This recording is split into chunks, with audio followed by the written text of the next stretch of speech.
this mission. And we are so grateful, and we know how busy you are, that you are upholding that legacy and returning to the United States in time to address us. Thank you very much. Ladies and gentlemen, please join me in welcoming the Prime Minister of the State of Israel, Benjamin Netanyahu.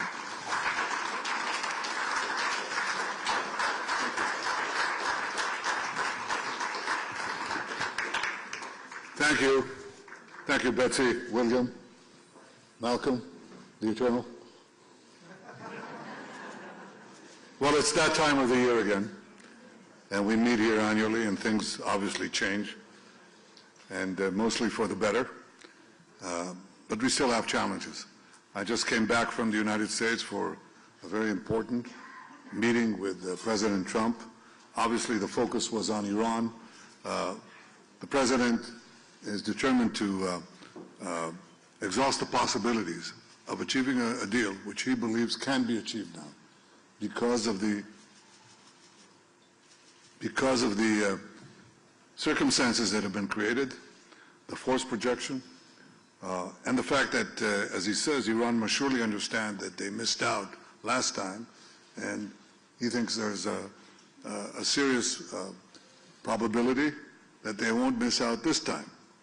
I will not hide from you that I express my skepticism of any deal with Iran because, frankly, Iran is reliable on one thing. They lie and they cheat.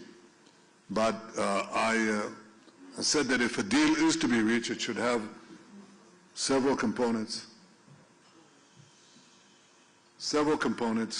that we believe are important not only for the security of Israel, but for the security of the world. The United States, the region, the world. The first is that all enriched material has to leave Iran. The second is that there shall be no enrichment capability, not stopping the enrichment process, but dismantle the equipment and the infrastructure that allows you to enrich in the first place. And the third is to deal also with the questions of ballistic missiles. There's an MTCR limitation of 300 kilometers, and Iran is supposed to adhere to it. Of course it doesn't, as the Rising Lion operation by itself manifested. Everybody knows that.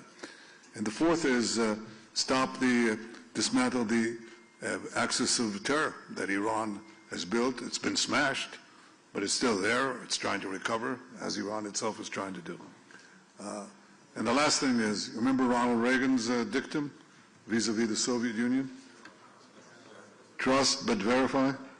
Distrust, distrust, and always verify.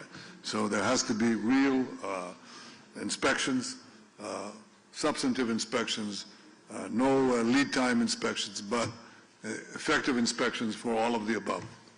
These are the elements that we believe are important for the achievement of a deal, and I presented our position very clearly. We also spoke about Gaza. I think we set out when we went to, after we were massacred on October 7th, we set up three goals vis-a-vis Gaza. The first one was to return all the hostages. The second was to disarm or dismantle Hamas's military capabilities, and the third is to dismantle Hamas's governing capabilities.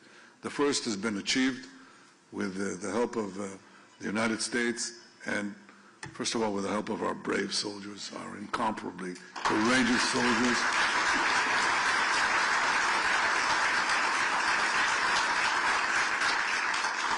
The support that we got from President Trump and his team, the support we got from you and so many around the world, and the decisions that we made not to cower and not to submit to the pressures that were put on us from outside and from inside.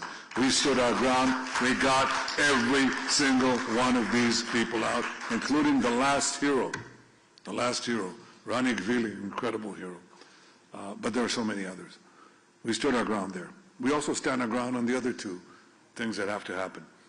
Under President Trump's 20-point plan, when we move to Phase B, what has to happen is that Hamas must first be disarmed. And then Gaza must be demilitarized. Disarmed means that it must give up its weapons, not main weapons. And what are the main? People said heavy weapons. There are practically no heavy weapons in Gaza. There's no artillery, there are no tanks. There's nothing. The heavy weapon, the one that does the most damage, is called an AK-47. Okay? That's it. That's how they execute people. That's how they shoot our people. That's what they use. Assault rifles. That's what they used in the massacre of October 7th. That's what they used. That's what they did the worst massacre of the Jewish people since the Holocaust with AK-47s. 60,000 of them. They have to go outside. Obviously RPGs, rockets, and so on. But that's the main weapon. And that has to go. So first